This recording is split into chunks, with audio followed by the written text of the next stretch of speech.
For real. I mean, there are things that I want. Like right now, I'm gonna win this $1 billion for this Powerball. Mm-hmm. Me too. It's already set up. Because somebody owed me a favor, so I called it in. Hell yeah. Make it happen. But I don't even want all of it. I just need like 200 million so I can buy this plane. I can take my family wherever they want to go for like 6 months. Like one of the things I've always wanted to do was rent a cruise ship and give everybody who I love, my immediate, my mom, my dad, I give them a level for all their friends. I want to see them the whole trip. It's like a real carnival. Nigga. You don't see motherfuckers. No one needs a cell phone if everybody you love is on the fucking boat. You know what I'm saying? That's a fact.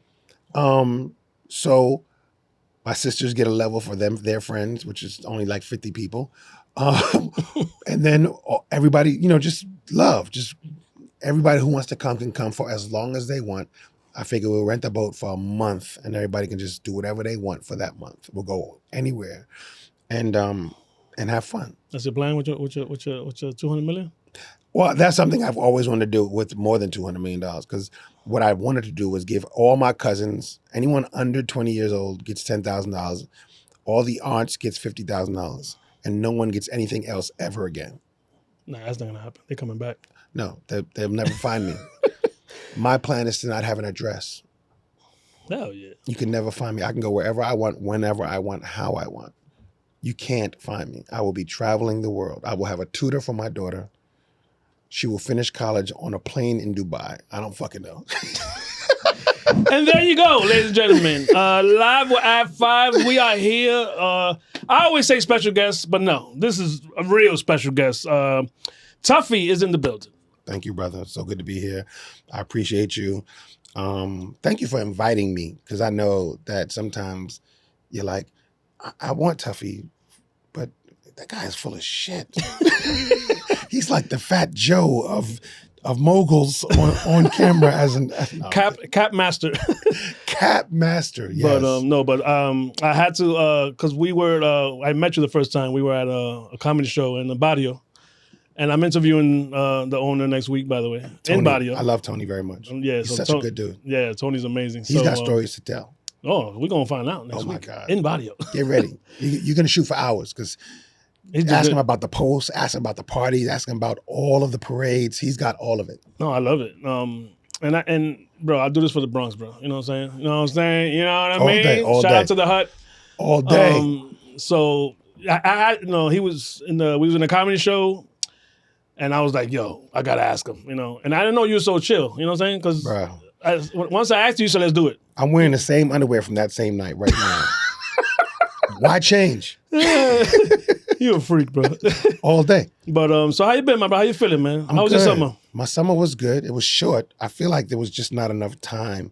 And that's one of the things we have to learn as people is to make up as much as we can during the time we have.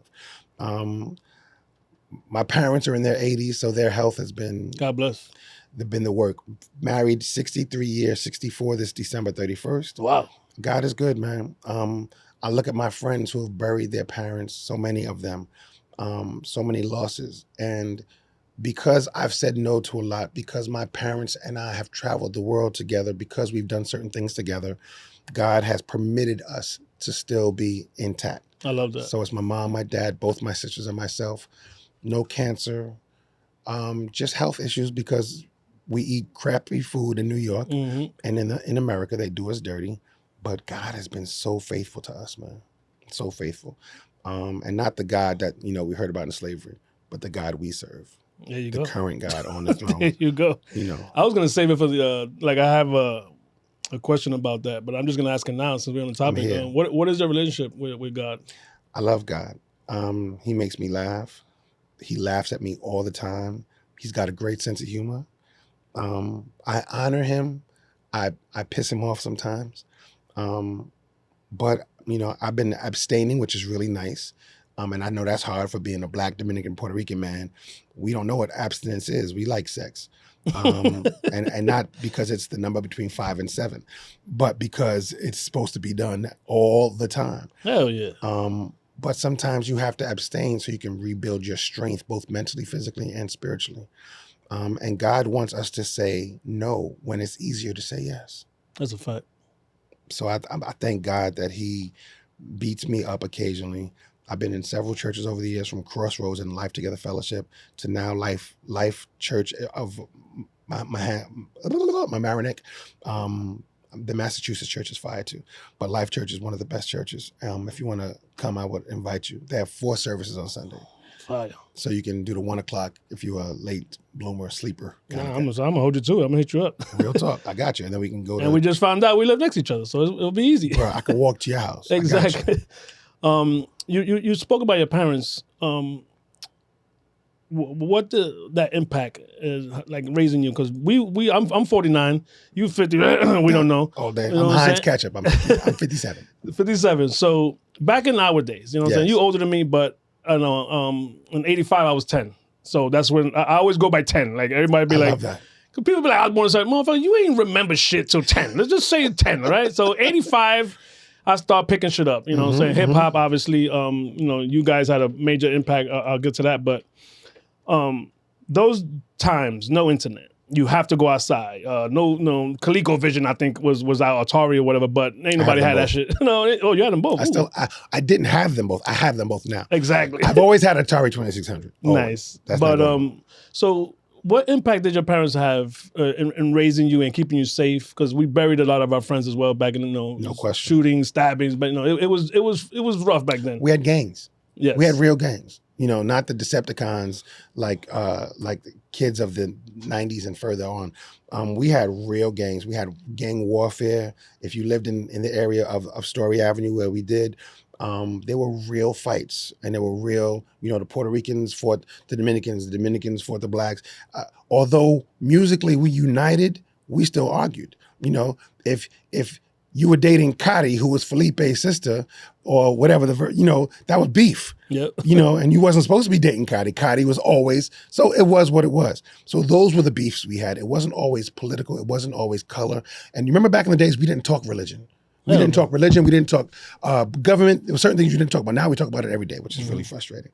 But going back to your question, my parents were amazing. My parents were kind of like block parents. Everybody had them. You see them on TV. Miss Jenkins, who would call you out.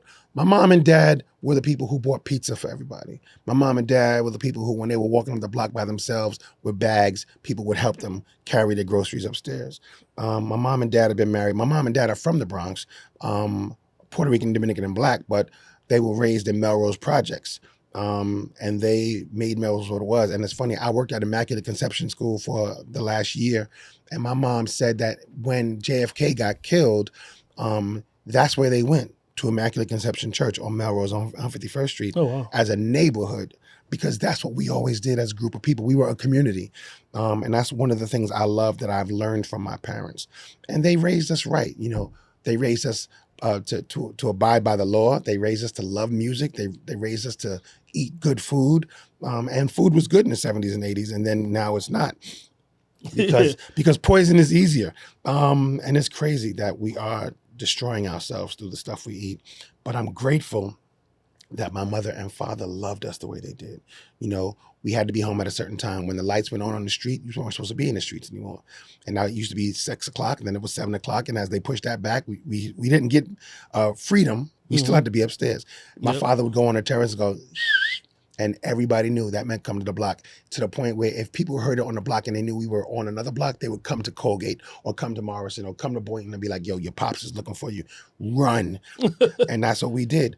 That was the love, though. That was neighborhood. Yeah. That was neighborhood. That was love. My neighborhood was like that, too. And that's the way it's supposed to be. I think we were raised at a good time. Whitehead Pete was the block mayor, because I grew up on West Farm and Freeman. Oof. And Whitehead Pete was the governor. He was the president. He was everything in that block, because when he saw you doing something bad, because I didn't grow up with my dad, so I knew my mom was coming home at 5, 6 o'clock. And if Whitehead Pete saw me doing something, or he had to reprimand me, I knew he was telling my mom. And he knew that I knew. With a look. Just with a look. It was okay. Yes, but the neighborhood police themselves, you know what I'm saying? We love that. And it was a beautiful thing. We had one cop in our neighborhood, even though we had a precinct 2 blocks away. Yep. But we had one 43rd, cop. baby. 4-3 all day. And we had a cop that would walk through the neighborhood and be like, you good? Everything all right? What happened? I heard about what happened. Before you even finished the sentence, they knew. That policing taught us to police ourselves. We didn't have problems with cops. We also used to have the soda truck that would come around on Saturdays, the hammer truck that would deliver soda, that would deliver milk. You know, we had milkmen in the 70s, which I loved. Every Saturday morning, you'd open your door and there'd be 2 glass bottles of milk. That was some real corny TV stuff, about to curse, but it was what we lived. We raised on that. My mom's made egg Claire, which was crazy. There was egg cream. There were certain things that we just did. And I missed that. There was a community situation that was beautiful when we were kids. And we loved on each other. And even though we fought, and even though we snuck in the movies or we took the bus, I remember we used to take the bus to Intervale to watch the movies, whatever was playing in the movie theater before there were multiplex. Yeah. Or the RKO Fordham before there were multiplexes. Intervale, what was it? Parchester had one? Parchester had a theater, the Circle. Yeah. Whitestone was the Whitestone used to be a drive-in. Yep. And I used to go there. I remember going there and we would sneak in. Because I was bigger than my sisters would be under a blanket to save money and I'd be sitting on top of them. So it would be my parents and me. That's what they charged. And even if it was $1, my mom and dad were like, you're going to save those $2 for your sisters. Hell yeah. But yeah, we used to sneak in and go play in the playground in the movie theater. It was a drive-in and it was a great time. Like that was the real truth about the Bronx. It was a community event at all times. And it was a love affair. And when there were fights, we loved that too. Yep. People weren't trying to kill each other. They were just like, nah, you sucked your teeth for no reason. I'm gonna have to punch you in your face. And when you said I'm gonna punch somebody in the face, it doesn't always mean you're gonna punch them in the face. It was like a threat to do better. Yep. And that was a respectable thing. Nowadays, you can't say that. You say I'm gonna punch you in your face, people think they're coming for you. Yeah. Relax. Calmate. What how about your own kids? How many kids you have? I have one daughter and I have a son, fur baby, who passed away, my dog Risen. But I have a daughter. I only have one. Everyone thinks I have more, which is fine. I have a lot of kids as a teacher, but I have one daughter. She is 16 and she is pressing me hard. I love you, Taylor. Pressing me hard. You talk about it. That's one thing I love about your IG, man. Whatever's going on in your life, you talk about it. You don't shy away from anything. You always say, "Oh, my daughter's mad at me this week," or "We know she know." What kind of impact do you have on her from the way your parents raised you? Even though she probably don't want to hear that shit. Not even a little bit. And she hates when I talk about her on Instagram, especially when I say she's mad at me, because she's like, "That's not an apology." I was like, "I don't owe you an apology. You owe me one, actually." But she loves the attention of it. She doesn't like when people who she doesn't want to follow her. But we have a great relationship when she wants to have a relationship. She's a teenager. 16. You started late. Oh yeah. You had a 40. Great life. You spent your money on yourself for a long time. I haven't done that in a long time. I bought a pair of jeans the other day for the first time in 5 years. Nice. And that's because she's mad at me, so I get to spend some money on myself. But tuition is due right now, so it is what it is. But she's a senior in high school, and she's beasting. She's such a beautiful girl. She's 5'9", 5'10", strong as hell. She's amazing. I pray for her every day. I pray with her every day, whether she talks to me or not. I want the best for her. And she's had a good life. You know, we've been on private planes. She's seen some of that life. She's met all the celebrities that I know, not all of them, but a bunch of them. And she loves that. But she loves it at her pace, not at mine. So that's always fun. Like she would be here right now and be telling you, if y'all change the lighting in here and y'all, like she wants to be a producer. I took her on set of a film and the director asked her a question and she followed him into his tent and told him that a better camera angle would be this. She was 7 at the time. Like she's a beast with it. She really thinks she knows what she's talking about. That's a beautiful thing. But she is. She's brilliant. She's really brilliant. If she gets out of her own way, she'll win. Get out of your own way, Taylor. That's all she needs to do. Come on, Tay. What do you miss most about our neighborhood? Wow. Like as far as just like we just spoke about policing ourselves, but you're still there. Yes. Shout out to the interview. What was the name of that show? Oh, my brain just froze on it. I think I have it here. It's terrible when I can't remember. Is it the Hush? Oh, Hush Tours. Yes. Hush. Home on the Hush. Yeah. Hush Tours is something. That was your actual house. That was actually my mother's house. Oh, okay. That was my mother's house. Where you grew up? Yes. I was gonna shoot in my house, but I didn't feel like cleaning, so we shot at my mother's house. That was fire, man. That brought me back, bro. Because the furniture, everything in there is from our childhood. Like pretty much. You don't know. Like I was watching that shit. I'm like, bro, this motherfucker. And you had already said yes to me. So I'm watching it, also studying. Trying to get some. Yes, we do that. We cheat. You're allowed. It's called research. Research, exactly. So, what do you miss from those times? Just from growing up. I miss the simplicity. I miss being able to just get up, not have to go to work, not have to chase somebody. I miss the honesty of it all. We were easily amused. We were easily happy. We didn't need a lot. We didn't have the internet when I was a kid. We didn't have to please social media. We didn't have to think about followers and content. We literally just were living. We got up, we got showered, we got dressed. Yeah, we were just living. We got dressed to stand on the corner. That's it. We chased each other. We ran through the pump. We waited for the sound of either Mr. Softy or Uncle John or one of the other trucks. When we knew the sound effect, we knew what we were getting. We had quarters in our pocket to pay for whatever we had. We had a pocket full of change. And it was always counted out. And the smart person was the one who had one pocket with quarters and one pocket with nickels, dimes, and pennies, because you knew 4 quarters is what you need to get $1 to get what you wanted. Yep. And you paid the difference with the other. If you added, got more stuff. Mr. Softy was always more, $1.85. So you had to count out that 85 cents to get a shake. Hell yeah. Or $1.25 to get a strawberry Yo, them shortcake. shits is like $6 now, bro. Ridiculous. I bought 2 slices of pizza and it was $16. I wanted to punch somebody in the face. I remember when a slice was 55 cents. Hell yeah. And good pizza. I don't buy cheap pizza. I don't buy the dollar pizza. That's You don't terrible. do the on 6th Avenue? No. Downtown? And I don't do Little Caesars either. Little Caesars is nasty. Sorry. It's bad sauce. It's bad bread.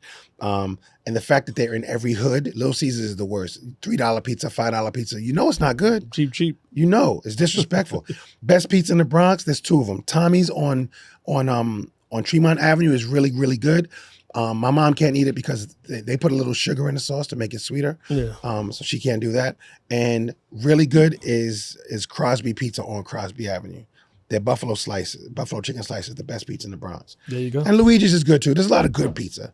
But Patsy's is good. I can eat pizza all day long. Pizza's probably the best fast food you can eat. 118th and First, Patsy's. 118 and First. There's one on Morris Avenue. There's a bunch of them. Patsy's all the way downtown if you want to go downtown. Yeah. Best wood oven pizza. But I think that's what's missing is community. I think there are neighborhoods where there's no community. People don't talk to each other. They talk at each other. No, and they're listen. staring at their phones all day. The worst thing. Technology has destroyed us. It hasn't helped us. We've grown from it, but it's destroyed us. No, I agree. What about you still have friends that you grew up with that you're still in contact with? I do. I have my brother John, who's out in Arizona. We talk all the time. My brother Jerry, we were born the same day, same year. Jerry moved to Long Island by John's house, which was hilarious. Jerry and I still talk. Jerry Smart, I hate you. He's overly sexy. He's buff. He works out. He sends me videos like, this is what you should do. And I'm like, shut up. You don't have to do anything because you've been working out since you were 11. I, on the other hand, working out to me is, let me lift this fork and eat this steak. But I'm working on that. I have quite a few friends. My boy Cedric. People from the neighborhood I still talk to, not as often. It's funny. I talk to Cedric's mother, who sends me spiritual scripture every day more than I talk to Cedric. That's fine. But I appreciate that. I appreciate anybody who loves the Lord and shares that. Anybody. No, that's fine. You mentioned gangs. How did your parents keep you away from that? And as far as violence and because like we just said earlier, that it was lit back then. Very prevalent. A lot of it was not just my parents, but my sisters. My sister Cheryl was friends with them. Back in the days when we had OJ, car service, and we had the gangs. And there were certain people who were in the gangs, they knew you. They were from the neighborhood, but they knew who you were. So because my sister Cheryl and my sister Tracy hung out with a lot of them because of the age difference, Cheryl's 6 years older than me and Tracy is 2, people would look at me and be like, nah, that's Tuffy. That's Cheryl's little brother. He can't hang out. We ain't messing with Cheryl. So they were out of respect for them and out of respect for my parents, they wouldn't let me be down. So I remember being at the World, the club. I was probably 20 years old. I had just started doing Video Music Box, and there was a shootout, and I knew all the gunners. So I'm walking through the club looking for my sisters. I was more concerned for my sisters and their property than I was for me. And even the next day when I ran into cats, I was like, you got to find my sister's bag. You started that fight. I saw you. But they were like, tough, man. I almost shot you. I didn't realize who you were. You was coming through that smoke because they had smoke machines in the world. It was crazy. And I was like, if you'd have shot me, my mother would have been pissed. Like, you talk to cats who it was what it was. But even though I knew the players, I didn't play in the game. Like the one time I cut drugs for a friend, I cut myself. I was cutting what looked like a bar of Ivory soap. It was Coke. And I was cutting it and I sliced my finger and I didn't bleed. And I was like, whatever can do this to me, that can numb my hand so much that blood doesn't come out, I don't need that in my body. So I couldn't do Coke. Scared me. I couldn't do drugs. I remember doing a tab once, and that's really pushing it. Remember that tab? We did tab to go to Action Park. Remember the paper? It was like a paper or something. Yeah. They had a lot of stuff back then that was acid. It was a very weird time. But all of that scared me. So I smoked weed, I did a tab once, and that was it for me. I seen the older cats. I think that's what kept me away from drugs, because I seen the older cats doing it. Then I saw them like pretty much deteriorating. I'm like, I'm good. We watch cats die. Bro, I used to see the older men, like my father's friends, like shooting up and shit. Crazy. Broad daylight. We talking about 90, 88, 89. Like, yeah, that's real. And I said, you know what? I'm going back upstairs to watch fucking Video Music Box. I'm out of here. Fuck this shit. First of all, that's hilarious. But it's so true. When you walked into someone's house and you saw their setup, you saw the rubber that they used to tie their arm. Yeah. And they took it from usually from stethoscopes, because that was an easy rubber to get. Yep. Everybody had a nurse in the neighborhood. The belt. The belt. Yeah. All of that stuff, the spoon that was bent up. When you saw that kind of setup, you knew what you were dealing with. So I was afraid of that. There was a lot. Yeah. And I watched TV. I watched, Barney Miller, and I watched Beretta and all of that drug stuff. I saw that live and I saw it on TV. So I was like, nah, I'm good. You know what? And it was after Scarface, because that's where I did the research. That's where Miami Vice came from. Oof, 100%. Miami Vice came from, they were like, oh, they like the movie. Let's just put a fucking show down there. And it worked. Oh, hell yeah. That shit was amazing. Mm-hmm. Well, high school. For the jacket. Oh yeah, the jacket. Oh man, why would they? Why they always did us dirty? I mean, they rolled up their fucking jacket. Horrid. It was horrid. It was a bad time. You mentioned high school earlier. What high school you went to? I went to Music and Art, aka LaGuardia, and I was in Harlem. I did 2 years in Harlem and 2 years down at Lincoln Center. Oh, so you got out the neighborhood? Because I did. You should have went to Stevenson. The funny thing that you say that, I failed a class intentionally so I could go to Stevenson for summer school, just so I can hang out with my friends. Yeah, that's what I'm saying. I failed gym. How do you fail gym? I failed gym intentionally so I can take a health class and hang out in Stevenson. My sister went to Stevenson. My older sister went to Music and Art in Harlem. That's why she was in the Fame movie. But my sister Tracy went to Steve-O back in the days. Steve-O all day, which is now like 35 schools, but that's a whole other story. But yeah, man, I definitely got out of the neighborhood. It was weird. That was awesome, because I left the block too to go to. You needed that. Yeah, I went to. It wasn't Manhattan Center. It was I think like 2 blocks away. That's when charters started happening. Yeah. Because I couldn't function in a fucking class with 2 people. So the counselor told my mom, he's not special ed, but he needs one-on-one. Right. Or at least 1-on-20. You know what I'm saying? Because these 40, and I don't know how people fucking graduated, bro. Because there's so many distractions. You know what I'm saying? Hard. It's just imagine if we had phones the way these kids have phones in class, or tablets, all that kind of stuff. We didn't have that. Mm-hmm. It wasn't there yet. And I was still distracted. So imagine. Distraction was a sound. You could hear an ambulance and be like, like a dog, like a squirrel. Yeah, I lasted that was Monroe. I lasted in James Monroe for like a year, and then I had to get the hell out of it. It was just too big for me. And it's funny, Monroe was where we went for summer youth employment. Mm-hmm. So I spent time in every school in the Bronx at one point, even Dodge, which was an all-girl school back in the days. But I loved Bronx schools, even though we weren't given the proper education. We weren't taught a lot. There was no African-American studies or Latin studies except for hostos. Wow, hostos. I'm sorry, that was funny. I said hostos with an accent extra.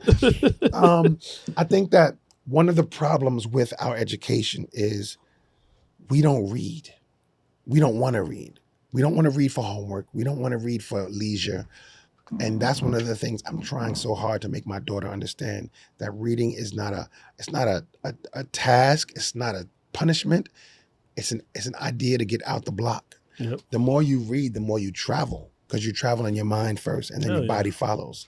I told my daughter, when my daughter was 6 years old and 7 years old, and she was reading books about, the Liberty Bell and the Boston Tea Party and Washington, D.C. and all the government, I would take her on weekend bus trips or drive down. I drove to Washington so she can see the places she was reading about in her book. I took her to Philadelphia so she can see the Liberty Bell. I took her to Boston so she can understand where the Boston Tea Party. So I try to make that I did that tour live in for her. Boston. Very important. I did the tour in Boston. They take you on a boat and everything. Mm-hmm. It's pretty cool. I love Boston for a lot of reasons. I'm not a Red Sox fan. Their harbor is amazing. Brother, I think there's so many great things in Boston. No, Boston's fire. Their architecture is crazy too. And I go up there for games, Yankees, Fenway, Red Yeah, Sox. I've been there with Fenway's dope. I've been there, yeah. It's a dope old park. The funniest part was the smoking section. I'm like, Oh, without a doubt. I'm like, you can smoke in here? They're like, yeah, go smoke in here. I'm like, these the old school motherfuckers for real. They don't play, but they also, if you're a fan of the other team, they give you very little love. I took my dad there for a Celtics game when the Celtics got swept by the Nets, and we had all this Nets gear on, and we lost our car keys that night, and no one helped us. Damn. When I say no one helped us, they laughed at us. We walked in the bars, they were like, y'all can't come in here. Like, they gave us no love. Even at the hotel, we had to walk a mile to our hotel because our car was still parked by the stadium. And they were like, you came here to make fun of Boston, and I look at you. Like, the next day, Honda had to bring us a key and then take us to our car, and they were able to. That's the one thing my dad did right. He kept that card in his wallet, so we had the code to create a new key. But man, Boston was like, nope. You want to talk bad about us? Stay out of Boston. But I still go. No, I love Boston, and you're right. There's a lot of history there.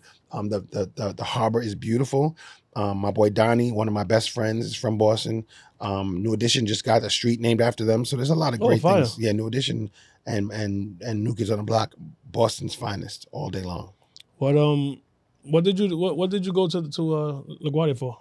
Music, vocal music. You can't tell by the way I'm talking right now because my throat is exhausted, but I'm a singer.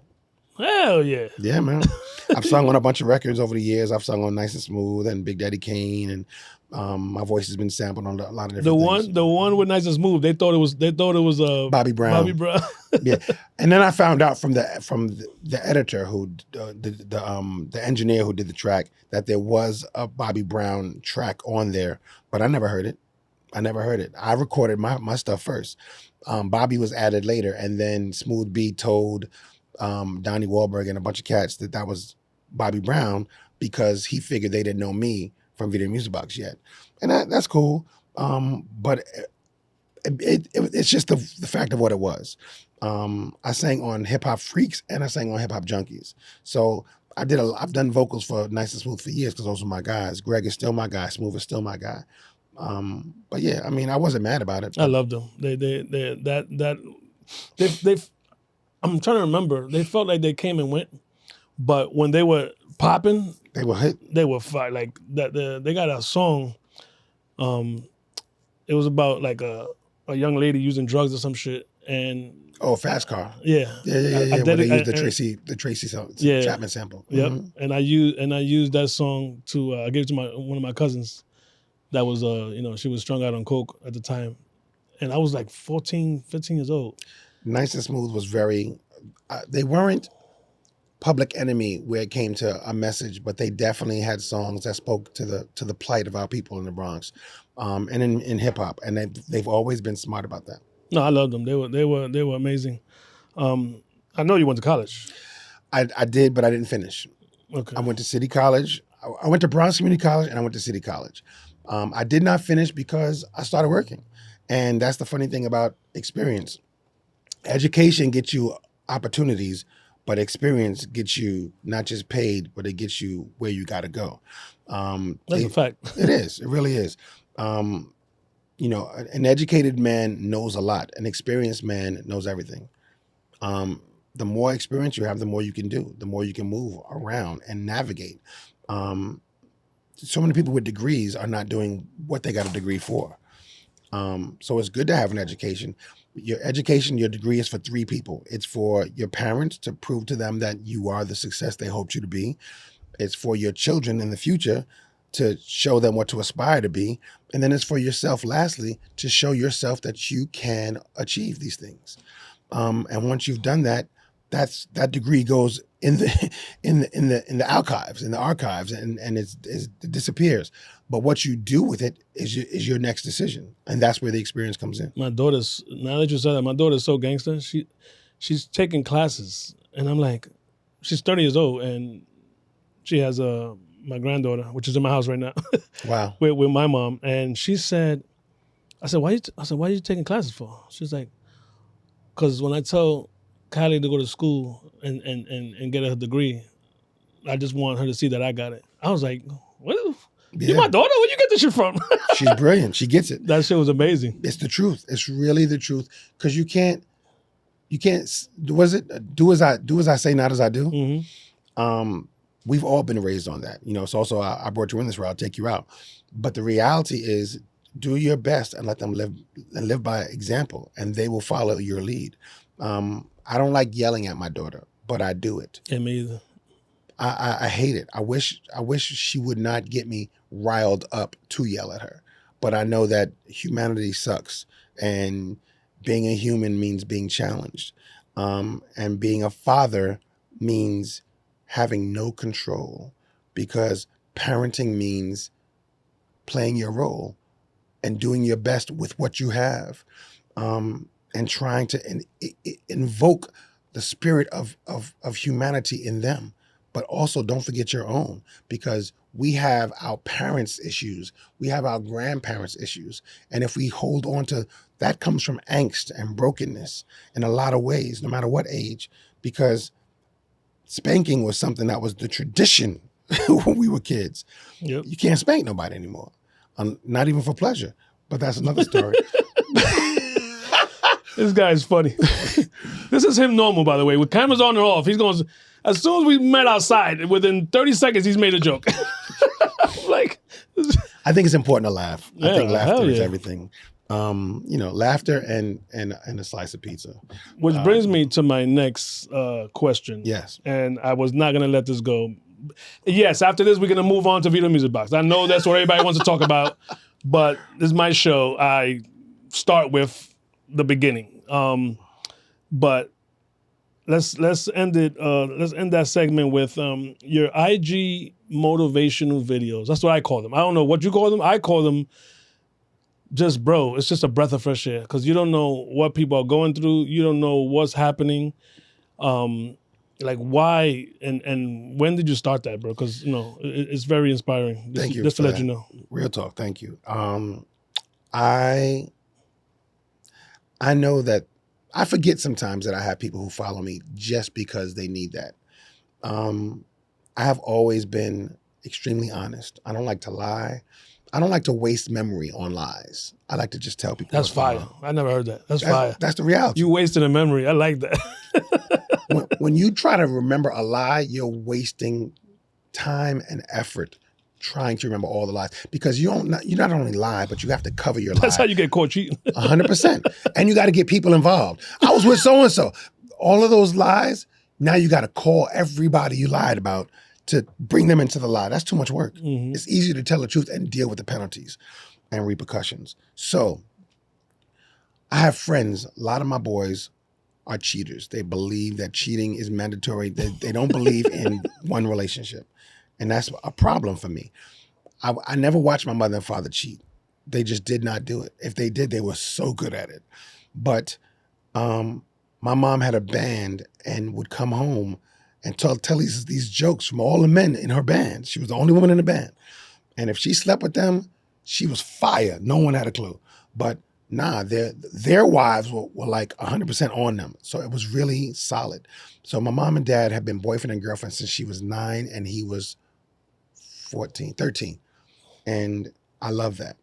But all my friends who were cheaters, I was like, don't tell me. I'm not here for it. I'm not defending you. I'm not supporting your lie. Don't include me. So I would always tell them, you got a good girl. Your girl is actually super dope. Why are you cheating? Don't make her your girl. Go out there and find someone else or live your life, but don't make anyone your girl. It's easier to live your life than it is to cheat your life. And that's what you're doing. So I don't believe in cheating. Anyone who ever says I've cheated is a lie because I don't cheat. I don't have a desire for it. I'm very loyal. Even my ex-wife, she likes to cheat.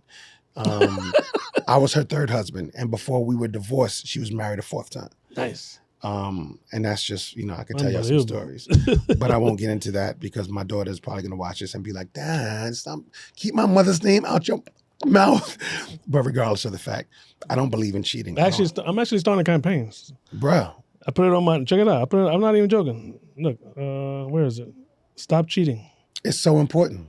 I put stop cheating on my campaign because I'm an ex-cheater. Yeah, stop cheating. That's real. That's real shit, right?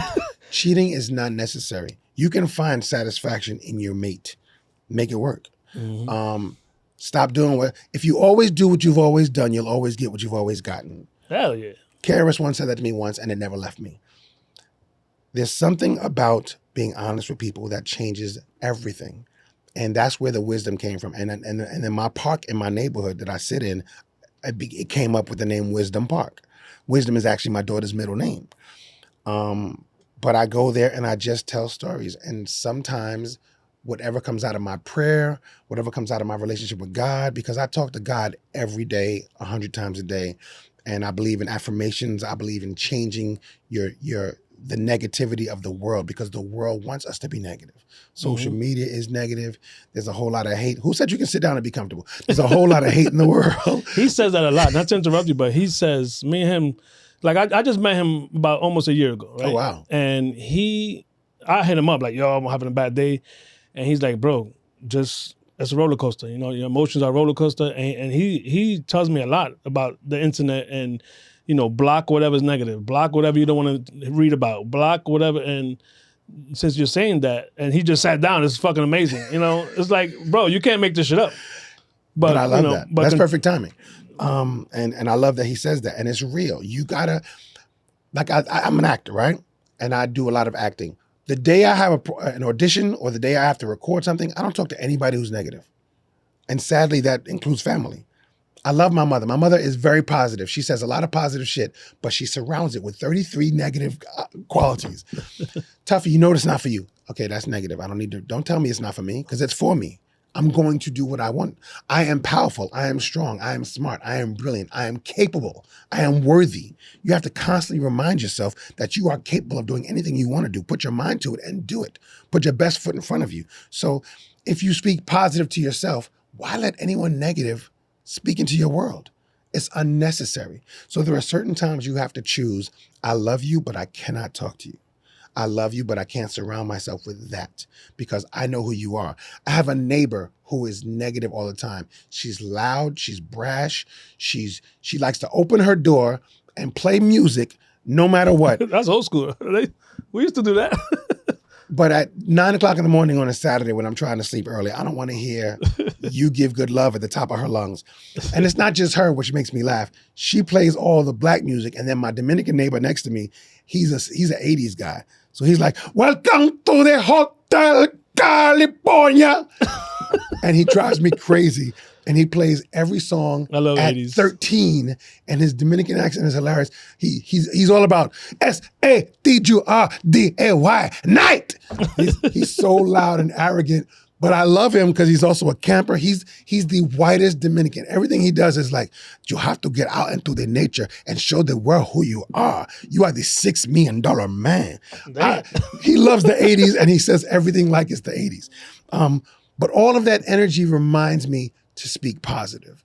All of that energy reminds me, don't let the negative pull me in or drag me down. Even the way you started off, good morning, family, like soft-spoken and so important. Just bring them in. Just bring the people in, bro. Welcome them. I am a welcome mat off the ground of my front door. No, I love it, but keep it going because thank you, brother. I definitely check it out. So, how do we get to Video Music Box? Wow. You have to take Mr. Rogers Avenue. No. So Video Music Box happened because I told the story partially. My sister worked for WPIX. WPIX, she worked with Ralph McDaniels. Yeah, she worked with Ralph McDaniels and Lionel Martin, who started Video Music Box. She started doing music videos with them, and they asked me to be an extra in a Davey DMX video in 1987. Who? Davey DMX. He was the first. So not DMX. No, Davey DMX was on Rush, on Def Jam Rush, back in the days. Davey DMX, he had "Ooh, Girl, You're Always on My Mind." It was a crazy song, but he was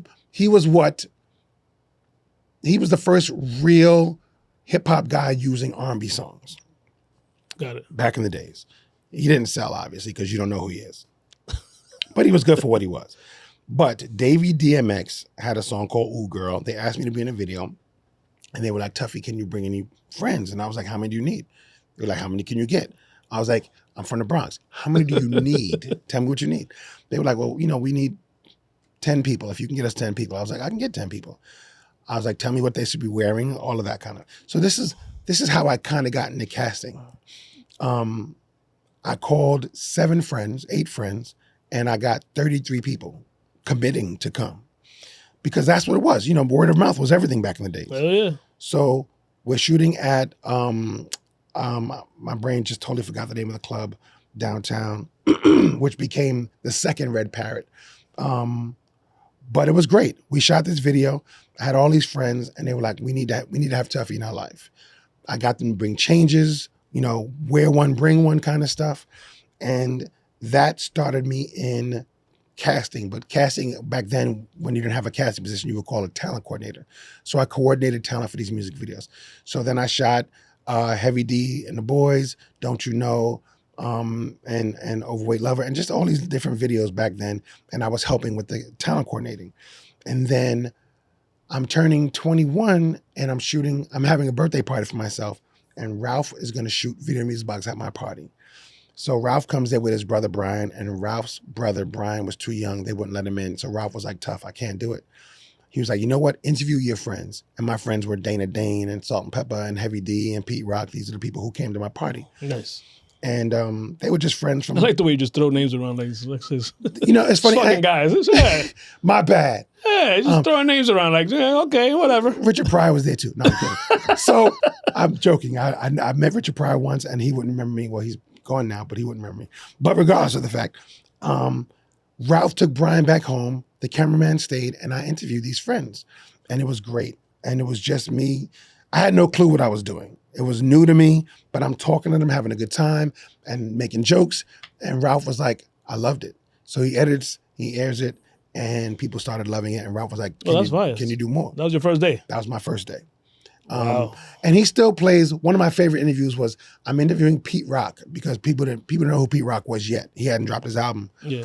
And I'm interviewing Pete Rock, and he was like, whatever we're talking about, Heavy D walks into the interview and he says, "If Pete Rock wants to get a ride home, he better stop talking to Tuffy." And that's one of my favorite parts of that interview. And it will forever go down as, I miss Heavy D all the time. Such a good brother. But it was a lot of fun. And then I ended up doing music videos for these guys and casting and talent coordinating over the years. And Video Music Box just fell into my lap. Who knew? That's fire. I'm grateful. When did rest in peace to Ray. Ray DeJean, good guy. He came after? Yeah, he came late. He came for me it was 87, 88. Ray didn't come until maybe 94, 95. Oh, okay. So y'all was already rocking and rolling. Rocking and rolling. And I was going back and forth. I was still working in advertising back then in the 90s for a company called Shy at Day. And I was still casting music videos and segment producing and doing things with Ralph. Video Music Box was great. But I was still also enjoying my life. I was still young, 20, 21, 22, dating girls, a lot of girls. I was enjoying my life. But Video Music Box helped all of that. It was a catalyst to it all. And we didn't think about the fact that we were making history, but we interviewed everybody. We also made music videos. We put Stevie Wonder in a parachute for a music video. Like we were making, I shot the video for Poison for BBD, and Mike Bivens is still my guy to this day. I was in junior high school. That's crazy. I love that. I would put my sister and my cousins and my friends in videos. One of my things I do on the Hush tour all the time is one of the videos we show is Dougie Fresh, And he's like, pushing through the doors, I see girls. I say, pushing through the doors, I see Tracy, because the first person you see is my sister Tracy, because she was in that video. Fire. You know, and she was also in Positive K's video. I'm not having it. Like I put my sisters, I put my parents in videos. I love that. I love cameos. And those are things that I can have for the rest of my life. And we appreciated the cameos back then. Thank you, brother. They meant everything. No, but yeah, because you'd be like, oh shit, that was, and the person don't say nothing. They just walk by or they in the back. And for example, when Biz Marquis took over your one of your interviews, I'm like, how'd that happen? Biz was great. And I was in Biz videos. A lot of people don't know this. Just a Friend. If you played a Just a Friend video, I'm sitting in the car with Biz, and then when he's playing the piano, you go. That's not his hands, because Biz was acting funny and kept banging the piano. So they took him off set and they darkened my hands. So those are my hands playing the piano. Get the fuck out of here. Yeah, I got a lot of cameos you just don't know about. Hey, you was there. I was there, brother. I had a good time. What hip hop did me well. No, and the fact that and I told him in the car, I was like, bro, I actually broke down segments, and I don't take. He could tell you, I don't take this shit serious. I don't give a fuck. I just be off the fly. I'm like, chill. I'm interviewing a fucking interviewing master of hip hop history. I cannot fuck this up. A master, thank you. No, I've only been a masturbator, but now I'm a master of. Hey, easy, killer. But think about it. What we are doing now, bro. You've been doing it since fucking the 80s, bro. So when I met you in the comedy show, and shout out to Barrio, shout out to you do those Tony Martinez, Barrio BX, classic material. I got a comedy segment. Give it, all the comedians that want their name, give us a second. We'll be right there. But we got a big show coming up too for September. Yeah, we're gonna make it happen. But what is some of your favorite interviews that stand out right away? Wow, Nas for sure. Nas was great. His first interview was What year hilarious. was that? Wow, 90, 91, 92. It was his first interview. We shot at the Fever on the Hill. Super soft spoken. Yes, and it was crazy because we had 30 people in a small space because all of Queensbridge was not playing. That's he was always with always. He rolled deep. I loved interviewing Queen Latifah over the years. I loved interviewing Brandy, was fun. And then artists that people didn't know was always fun for me because you got to say anything and do anything. Like I performed with artists for fun. I interviewed Nice and Smooth on more than one occasion.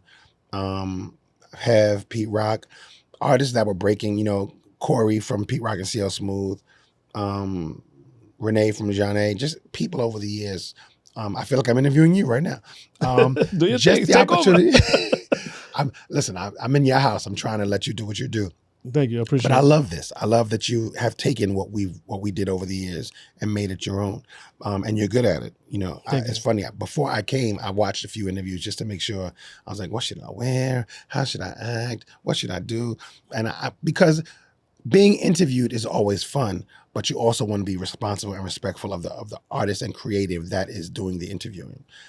So I try my best to always be on point. Even wearing Wu-Tang, I wasn't sure if I was going to wear Wu-Tang or De La Soul or a Tribe Called Quest, because these are the shirts that matter to me. My Video Music Box hat, I even asked you outside, should I wear this one or that one? Because I had on the Yankee hat, and I'm always representing the Bronx and the Yankees. I have on Yankee socks. Stop playing with me. This is what we do. This is what we do. Hip hop, baby. Hip hop in everything. I have on Flavor Flav drawers.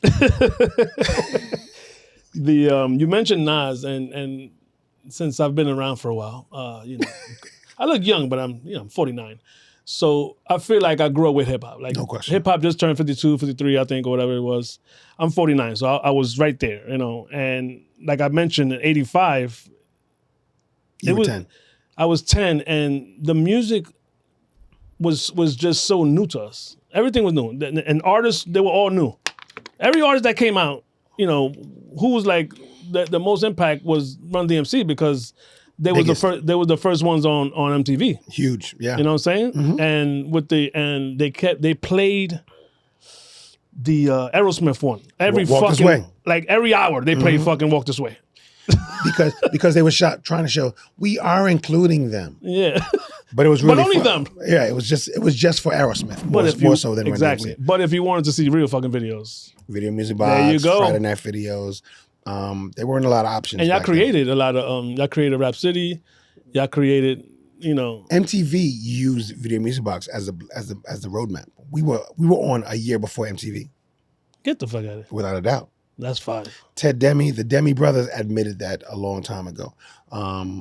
That everything that they did on MTV, they basically took from what Video Music Box was doing. Nah, you guys are fucking super fucking history, bro.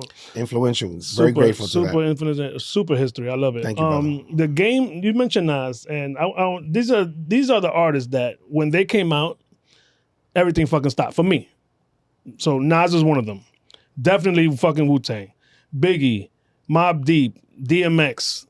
Like that DMX album, and I bro, and not the second one that he dropped the same year, by the way. That also went fucking diamond. We're not talking about that one. We talking about ready.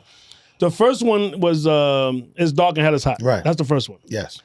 People get confused. The first one is Dark and Hell is Hot. Some shit like that. It's Yonkers guy. There you go.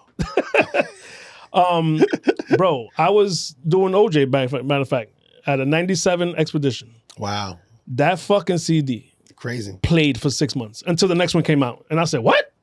Because nobody does what he did. Nobody dropped a fucking another album in the same year. He could have dropped both of them at the same time. And it would. He was ready. But the industry told you, if you anything recorded over 10 songs, we're not giving you any love. You're not getting. The industry really crapped on artists back in the days. Oh, hell they yeah. took advantage of everything, which is why shows were so important, because that's where artists made their money, on the road. Fat Joe just had an interview that when the ringtones came out, that they had to restructure contracts because they wanted that money. Because that wasn't included, right? Exactly. Yo, that is so fucked up. Oh, without a doubt. Will Smith, when Parents became what it was, Parents were just don't understand, and Will Smith started that whole calling in situation and the whole ringtone and the whole, it was crazy, but it changed the game, and they wanted all of that. None of that was in contracts. That's so fucked So up. artists were making a bunch of money until they contractually changed that. Yep. And Big Pun definitely fucking changed the game. Love Pun. Good guy. And the last artist that changed the game for me, 50 Cent. I remember that year, I was working 57th and Park. That's where I was working. I drove to Tower Records in Times Square. Tower Records. And as soon as you walk in, yo, they fucking had, that's when CDs was, kids, there was this thing called CDs. Bro, the whole front of Tower Records was, so you had no choice. Like, right. Even if you weren't going to buy that album, you had to buy it. It was, you're going to trip over it. They built a fucking wall of the whole album. I love that. Tower Records was good for that. Virgin Records downtown was good for that. They knew what they were doing, but they had to. Selling records was their business, and that's all they did. Back in the days, record stores was big, but they weren't as huge. Tower Records changed the game. Flipside on the Boulevard, Simpson? Flipside had all the stuff that you could find hits there. Yeah. You could find white covers from London there.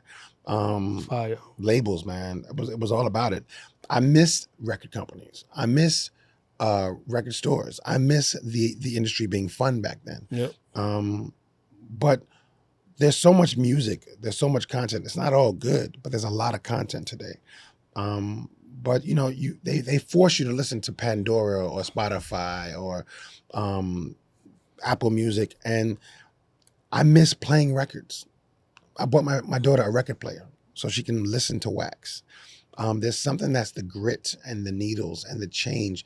Those are things that, like, that's why I love DJ so much. I still talk to Pooch, who is Kid Capri, and DJ Premier, and so many DJs that I love and grew up on. Even Flash, these are cats who matter.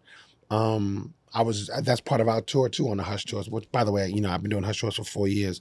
I'm very grateful to bring hip hop to people who didn't. I got that in there, don't worry. I love talking about all of that. I stalked you for 3 weeks, bro. I love stalked you for 3 weeks. I know everything you're doing. Research. Do your research, Do your research. Don't go in blind. Research is everything. But no, I actually interview DJs. So I interview comedians. I interview DJs. Yeah, I watched one episode where people be like, "What you don't see DJs doing this," and he was smacking, and I was like, "Yeah, I don't want to do that." No, but shout out to Nino Flex, and Nino Flex is dope. Nino Flex is him. He did my school last year. Yeah. I brought him in to do an event at my school, a prom. No, he's dope. Him and Prima Valley, which is Brilliant. him and Prima, they both in Yonkers. So when I was researching Prima Valley, I ran into the interview that they did, and I was like, "Who the fuck is this guy?" Because it's competition. You know what I'm saying? All day. So I'm like, "Oh shit!" And look at fucking 2 years later, we fucking working together. You know what I'm saying? That. So those are my first two DJs. That's community, brother. That's community. That's what we have to continue to do is build our community.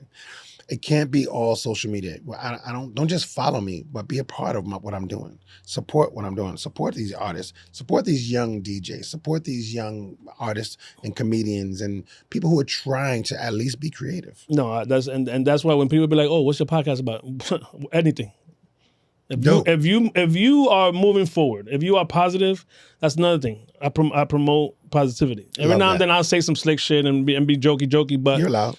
Yeah, but it's mostly with the comedians. I had So's Dope. That's your girl as well. All day. She was fucking 2 hours late, but we're not gonna talk about that. But she, Carlos, you heard that? We know Sophia likes to be late. Okay. But she just, and not only her. I interviewed For the Money. I interviewed Da Vinci. Nice. They all have the same drive and they're pushing forward, but. Something that Soph and For the Money said is that, they hurting and they making us laugh. So we don't understand that they up there to make us laugh. But, they got personal issues. Robin Williams was a perfect example of a bad motherfucker that will have you in stitches. Hilarious. I love it. But when that camera turns off and he's in the dark, he's broken. And he's so busy spending his soul for the film and television industry. And also, like I was reading this today, when Spielberg was doing the Holocaust movie, Robin Williams would call him every day to help him get out of that. Because when you're making a film like that is reminding you that there are atrocities in this world, there's so much negativity on your soul because you can't help but be caught up in it. So every day, Robin Williams would call Spielberg just to make him laugh, tell him jokes, 30 minutes, 40 minutes, an hour, whatever. That's beautiful. And those are the coins that he built up. But he also was so busy spending all that out that no one was giving it into him. That's why I think about Philip Seymour Hoffman. I think about Robin Williams, the actors and friends that we've lost, the artists that we've lost because they didn't have us to help them because they were so busy helping us. That's why I pray every day. That's why I send love every day. That's why Wisdom Park exists. That's why I try to exude energy and love. I started praying 5 years ago. Brother, so important. And I love it. And it's not because you want something. It's because you have something. It's because you need something.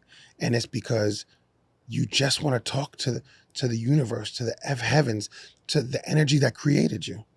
It's such a thankful situation. I'm thankful because I make it home. Amen. You know what I'm saying? I work my shift for my job is 3 to 11:30. I got to go through Queens, through 125th and Lexington, to Parchester, and that's a nice little walk. That is. If that 36 ain't coming, so I just walk it. You know what I'm saying? I grab a water and I just go. Right. So I'm outside after 12. You know what I'm saying? So people don't understand, and COVID showed that we take it for granted that we make it home, that we 100%. Put that key in that door and turn that key. We take it for granted. So my biggest thank you every day is thank you for getting me home safe. Thank you to my friends and family. Thank you that my mom's still here. You know what I'm saying? Because a lot of my friends, like you just said, they lost their parents, and it's just something that I don't know. I think I just was.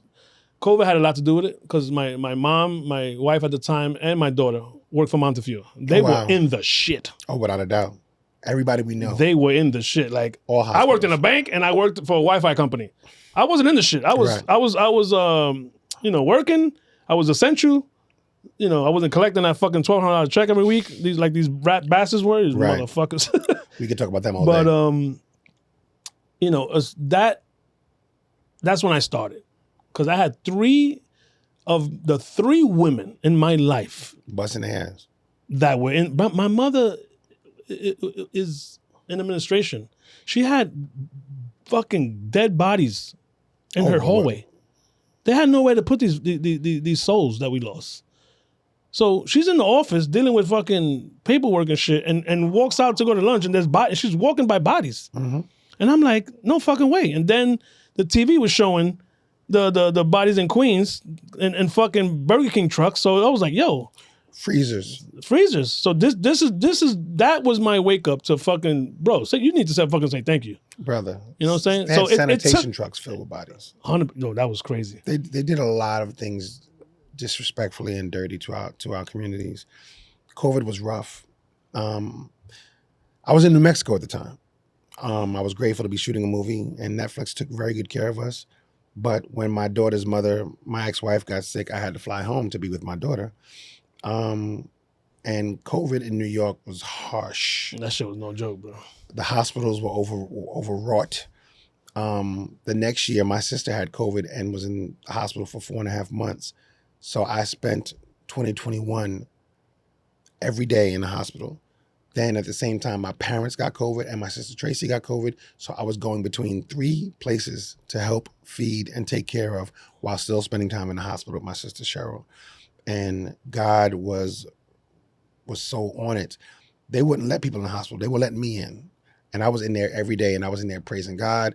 I played Love on Top by Beyonce. I got to give her a lot of credit. That song is an energy song. And I played that, and then I played gospel songs, and I had a speaker in there, and every day she had music, and I was changing the music from my house. COVID was real. COVID was ugly. COVID was tough. It also reminded us we don't need clothes.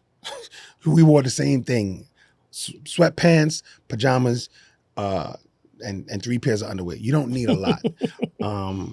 And one of the things I also learned was one man's treasure is another man's trash. We threw stuff out. I watched people empty out their parents' houses, their cousins' houses, their siblings' houses, because it was basura. They didn't need it anymore. But we also learned to love and appreciate one another. COVID, like 9/11, changed how we treated one another in a lot of ways. And we need to go back to that because there is a lot of humanity in brokenness. And I do agree that we have to be thankful. One of the things I was going to say when you said that was Malcolm Jamal Warner, who we lost recently, my brother. One of the things he made me do was take a gratitude walk in the morning. Get up, 15 minutes, walk around, go outside, especially if it's cold, because cold will wake you up and change your whole demographic and your whole demeanor. And just thank God, thank whoever you want to thank for everything, good, bad, or indifferent. Thank you for sound. I used to complain about my feet, and then I'd see a man with no feet or no legs. So thank you for the pain that I'm experiencing right now to remind myself to be better and do better.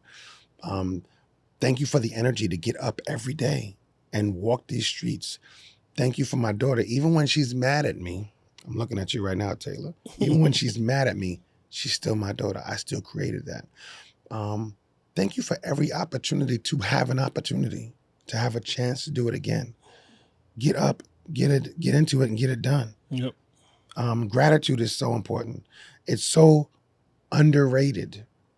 Give it, show it, live it. When you live in gratitude, things just come to you. Blessings just show up. People will just knock on your door and give you groceries. People will just give you money because God sent them to send you money, whatever the need may be. A new job, a new opportunity, a new friendship. People are like, I don't need no new friends. You might. Your old friends might be the reason you're where you are. No, right now I got new, like everyone that I talk to on a daily basis or weekly basis is new friends. Amen. My old friends don't have that. We have nothing in common. You've elevated. I'm moving. I gotta go. I got an interview with Tuffy. I gotta go. Elevation. Can't talk to you right now. Say that. Elevation causes separation. Frances is waiting for me. I gotta go. You know what I mean? And Frances don't play. I don't know if y'all know this. He's got an album coming out. We'll talk about that later. And we just went so far left. But the point was, gratitude. Thank you for everything you do, brother. And, thank you, brother. Hip hop, saved a lot of lives, brother. And you are a big part of that. But I like to apologize for making editing hard. I talk too much. My bad. It's okay. No, we don't edit shit. This is all going there. Raw, baby. To end that segment, I want to go with this, and yes. I'm gonna answer first. In your opinion, what is the current state of hip hop? And I'm gonna answer first. Super trash. You go, sir. Being the powerful being of this art, how do you look at it now, bro? You've been there from the beginning. I'm going to call it hopeful. Okay. There's a lot of bad stuff in the world, music-wise. Don't forget that hip-hop was based on the current state of our lives. And there's trash because the world is trash. Our government is trash. What we're making money-wise is trash. So there's a lot of bad music because the artists don't have anything to struggle about. They think, I only got $1 million, son. So my struggle is real. I can't buy the bling I want to. I can't. Their struggle is whack. We don't have commons anymore. We don't have, poor righteous teachers anymore. We don't have artists who are telling us Public Enemy. We don't have the struggle that we had in the 70s, 80s, and 90s. Don't push me because I'm close to the edge. These kids are like, oh my God, I've only got 40 million followers. It's terrible. It's so ugly. Their brokenness is weak. There's nothing to it because they're soft. They're soft tissue paper people. So when struggle happens, and listen, if Trump continues to do what he's doing, struggle will be back in the worst way. And then we'll all be like, what's going on? Trying to figure it out. We have to figure out how to do better. And yes, hip hop is weird, but I'm hopeful that it's weird for a reason because we're getting ready for a comeback that's going to be crazy. There are artists making some great music. There are artists who are, even in R&B, everybody can't be breezy, but there's an artist like a Daniel Caesar who writes some amazing songs. There are hip hop artists like, J. Cole, who's super dope. There are hopeful aspects within the game. And I want to stay hopeful and not say it's all just basura. But there is a lot of basura. A lot of basura. I like the fact that a lot of the old timers, LL Cool J, he does the Rock the Bells. Rock the Bells, and a lot of our artists that, were young, they were in their 20s when we was in our 20s and 30s, and they still rocking, and that bullshit ass, oh, you too old to rap, but they don't, and people have said it in many platforms, rock and roll is they've been around forever, and they go on tour. They're dead and still on tour. Yeah, they will put a coffin on the stage for real. So why are we, why can't hip hop rap till 50 or 60 or whatever, you know what I'm saying? And they can, and they are. And that's the one thing I love. Rakim just had a show last week in Long Island with Video Music Box. Rakim, 60 years old. There's a lot of artists still kicking. Grandmaster Caz from the mighty Cold Crush Brothers, still rhyming, still can be a ghost rapper if he wants to be because he can still write a rhyme. He still has rap books. There are artists still rocking. The Rock the Bells cruise is phenomenal. Any opportunity. Sirius Radio is doing a lot of great stuff. Excuse me. Artists still rock. And the good thing is their audience, even though they're 60, they're still coming to shows. Oh, yeah. They're still supporting us, and we're grateful. And don't stop making music. You got an album in you. I know he got an album in him. Let's get it. Let's make some music. Let's talk about because people don't even know about the casting director part of you and the acting part of you and the movie part of you. You just mentioned you was in New Mexico. Where did that start? Were you doing it at the same time? I've been casting since 1988. There were a lot of films that I did that I didn't get credit for because the part of the film project or process is they hire a casting director, they hire an extra casting director, they have different casting directors, and a producer will say, I can't bring in another casting director, but I can double your rate. And I had a producer who would do that and be like, can you fix this film for me because the casting director's messing it up? I can't give you credit, but I can double or triple your rate. And I'll take that extra $5,000 to fix their job. What exactly does a casting director do? Casting director is like the provider of the menu for the film. Like a director says, this is what I want, and it's a blank screen. And then I have these 5 roles or these 13 roles, and I have to find the actors. I have to talk to the producers. I have to negotiate deals to put those actors on camera in the film. Right now I'm doing a film that's going to shoot in Trinidad, and it's a $2 million budget, which is not a lot of money. but because people have to travel, spend time, hotels, amenities, deals, agents, all of that costs money. So as a casting director, I got to get at least two names. Two names are well-known actors, not A-list necessarily, but they could be B-list actors, but they're well enough known that it'll sell the project. You look at a movie like Highest to Lowest right now, which is Spike Lee's great new film, and it's a remake of a film. And he did his own twist, and it has Denzel Washington, and it has some good talent in it. It has A$AP Rocky, and I'm not crazy about the film, but I like what Spike he took a film that was a great hit many years ago, and he twisted it and made it beautiful and people of color. And the casting is really good, but choices are all about the options you have financially. If you're willing to have what is called favored nations, which is when everyone's making the same, it's not big stars, because most stars make, big stars like a Tom Hanks or Denzel Washington, they make $20 million a movie. And then you have, like when we did American Gangster, Denzel Washington was getting 20 million. Benicio del Toro was getting 5 million. And that changed, and it went from excuse me, from Benicio del Toro, we ended up losing, and then Russell Crowe came in, and all the actors changed because they fired the director, and that happens too. But you make movie? Oh yeah, damn. When I was in New Mexico, I was doing a movie called The Harder They Fall, which is a black cowboy film. I've seen that. Fire. Amazing movie. I love it. I loved it. And it was a lot of fun, and that cast changed too. I don't know where this dry cough is coming from right now. Excuse me, ladies and gentlemen. Yeah. Get busy. But you have to have these meetings, and like Danielle Deadweiler, who was amazing in that movie and played Cuffy. Originally, she was supposed to play the mother who gets killed, and that ended up being played by DeWanda DeWise. All of these deals have to be done. All of these conversations have to be had, and you have to negotiate all their deals. And then you have big stars. You have Delroy Lindo. You have Idris Elba. You have Jonathan Majors, and they all want what they want. Jonathan Majors was the first actor on that movie. Before Idris was there, before Regina King was there, Jonathan Majors came with the film because James Samuels, the writer-director, had a deal with Jonathan Majors. And that's part of the game, is playing with all of that and negotiating and navigating. And as a casting director, I present a menu to a director or a producer, and I say, we can have this. Danielle Deadweiler, who became a star after that movie, who's in Till, the movie about Emmett Till, she became a star.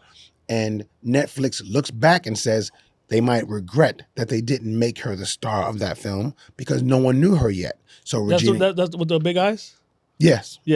Who was phenomenal as Cuffy. She played Cuffy. Yeah. And all those people are real. Those characters are real people in history.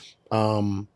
But it's amazing to think that something can change your life so easily. She did Till, she did a bunch of films, and suddenly she became a star. And then, of course, Netflix is like, man, we had the chance. She still was in the movie, but she wasn't the role that Regina King played. Yeah. And that's what happens. Part of the game. Part of the game. And Breezy, who was supposed to be in the film and play Cuffy, is still on my short list of everything. I think she's so dope.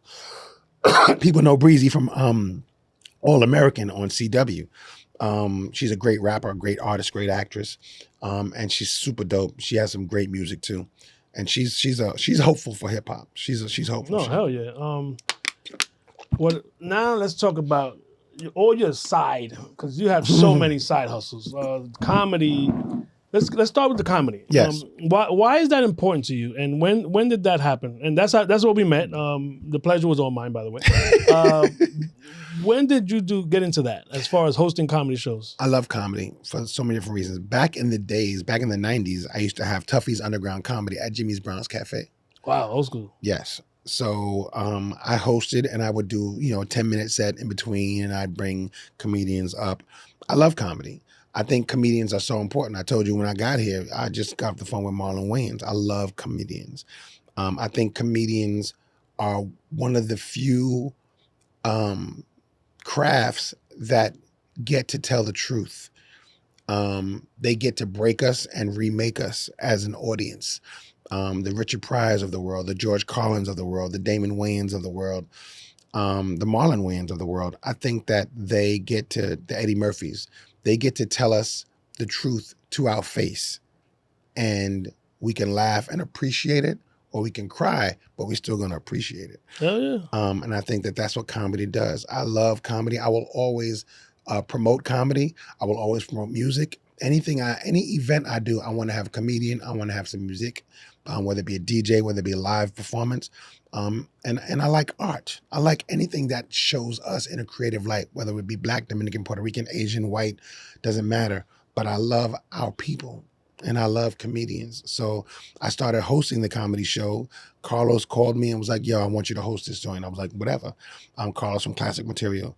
And I will always be somehow intertwined and engaged in comedy. You mentioned it before, but let's promote it for real now. How often do you do the comedies at Barrio? Barrio BX once a month. We had an August show, our last comedy show. Our next one is in September. We're working on the dates right now, but we're probably going to have A.G. White and Smokey Suarez. So it's going to be phenomenal. It's just going to be so funny. I love to laugh. I laugh at myself every day when I'm usually naked and looking in the mirror. I think it's important to laugh at yourself. God bless you. I heard you sneeze. Don't think I missed that. He's like an assassin. Y'all can't see him, but he's here. No, they know he's here. I think that we need to laugh at everything. I think that our government is laughable, but I think that the world is in need of a good joke barometer. And some Tito's. Hell yeah. There's nothing in the world more necessary than laughter. No, I love that you that do that show. I've been to about 2. I think I went to 2 of them. Mm-hmm. Now my schedule, I get out of work too late. So well, you're so popular. It's hard. I get it. Not yet. We're working on that. Yeah, man. That's why we're here, baby. No doubt. Let's talk about Healing Vine Harbor. Woo! Another one of your ventures. Healing Vine Harbor is my sister's organization. She started it 14 years ago in Charlotte. I am part of the board. I am part of the marketing team. And I just want the world to be better. One of the things that we don't do enough is healing. Healing from our brokenness, healing from our past, healing from our present, healing from what the world has forced upon us. If you go to sleep at night after watching too much television and you don't pray or speak affirmations, then you're doing yourself a disservice. Healing Vine Harbor, Tracy started in Charlotte, North Carolina, because God led her to Charlotte. And she met so many women. It started as an organization just to celebrate and empower women to become better. And I'm so proud of her. Healing Vine Harbor is her home. Healing Vine Harbor is her baby. Healing Vine Harbor is her God-given task to help us heal. How can people find it and be a part of it? Healing Vine Harbor, you can go to healingvineharbor.org. You can go to @Healing Vine Harbor, Healing HEALING, Vine VINE, Harbor HARBOR. That's their Instagram page. You can follow them. You can follow me on Tuffy BX NYC, and I can lead you to that because it's a link in my bio at all times. And if you want to support, you can do that as well. They are always raising money. They're trying to find a home in Charlotte right now.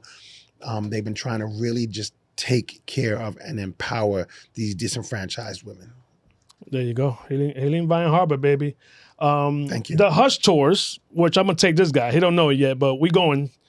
He does. Explain to franchise and the people, what is Hush Tours? Hush Tours is an organization that started 25 years ago by Deborah and John, created Hush to give hip-hop opportunities to people who don't get a chance to see it.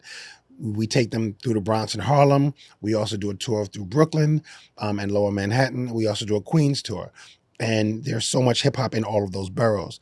In the Bronx, you see where the fever was. You see the streets that walked. You see 1520 Cedric, which is where the first party was, DJ Kool Herc's address. That's also the address of the Deans who started DMX and the Rough Riders.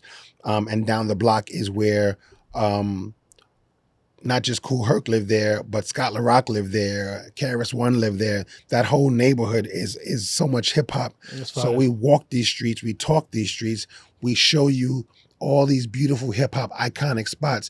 The one thing that people love to do at the 1520 Cedric Avenue is to touch the building because that's where hip hop began. So that's our pyramids for hip hop. We show them the Apollo, we show them St. Teresa Hotel, and all these iconic spots. You know, the Paris Blues, which is where the first black president played the horn there. That was Bill Clinton.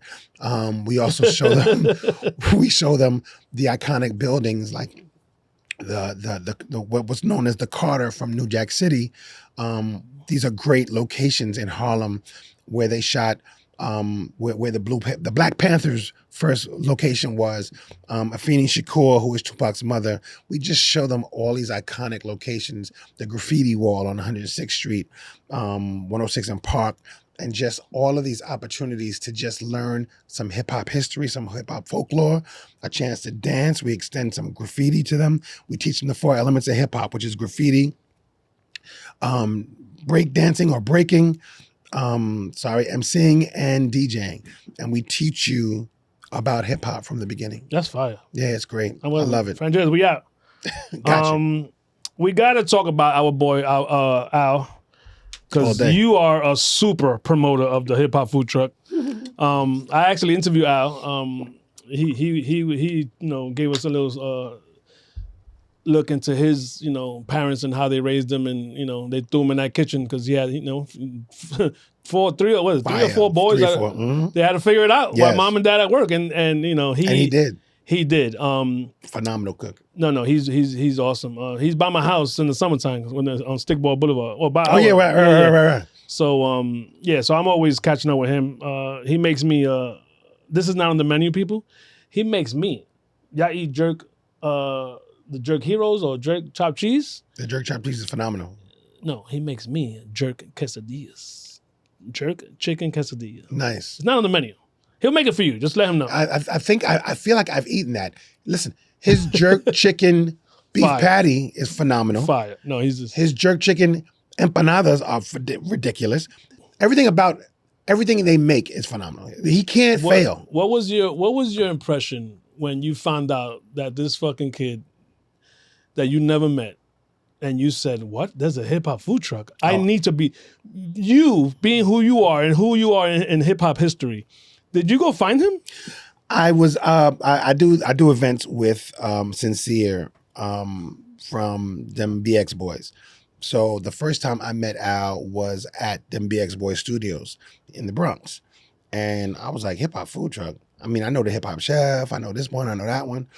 So I had never met Al. So then he made me chicharrón de pollo with French fries, and I was like, this is really good. You can't mess this up. But it was exceptional. Mm-hmm. And then he had all these sauces, and I was like, okay. So I went back to the menu, and I was like, okay, I got to try his burger. So I just ordered 3 or 4 things, and I bought it with the intent to feed my daughter. And my daughter had a piece of chicken and a piece of French fry. I ate that food all weekend. There is nothing on his menu. I'm not a big onion person. I like the flavor for making the food, but I don't really like eating onions. Yeah. Nothing on his menu I won't eat. Nothing, except for I don't eat his desserts because deep fried Oreo just disrespectful somehow. It's just not healthy. It's just not healthy. And they haven't made Oreos with real chocolate in 30 years, but we won't get into that. Yeah. But everything on his menu is phenomenal. He has figured it out. His burgers are good. His chicken is good. His jerk chicken is phenomenal. I can't talk about it enough. And the quesadilla, I'm gonna have to get that because that sounds like I need to find him right now. I took my girl the one time because I interviewed one of the guys from the Leland Legends. Nice. Hall of Famer. So he rest goes. In peace to Warren. Yes, rest in peace to Warren, my brother. So my girl's like, babe, and I'm like, I told you. I gotta tell people, they don't believe me. Like, yo, this is real fire. Talk. I took my nephew and my daughter one Saturday over the summer, and he made us too much food, and I was okay with that. Yep. I brought home 5 bags for 3 people. What was going on? But he made so many good things. The empanadas are phenomenal. I mean, he can't miss. He can't miss. He can make dirt taste good. No, and he got salads and shit too. If you want to get healthy, he got whatever you want. The bowls. He is a very good at what he does. But that's why the schools love him. No, and that's a big deal too. He's working with the schools, feeding the staff, because around most schools there's just a bodega. Right. You get tired of that. Right. The deli. But so I know I did all my research. Did I miss anything? Any ventures that you're a part of that you want to shout out?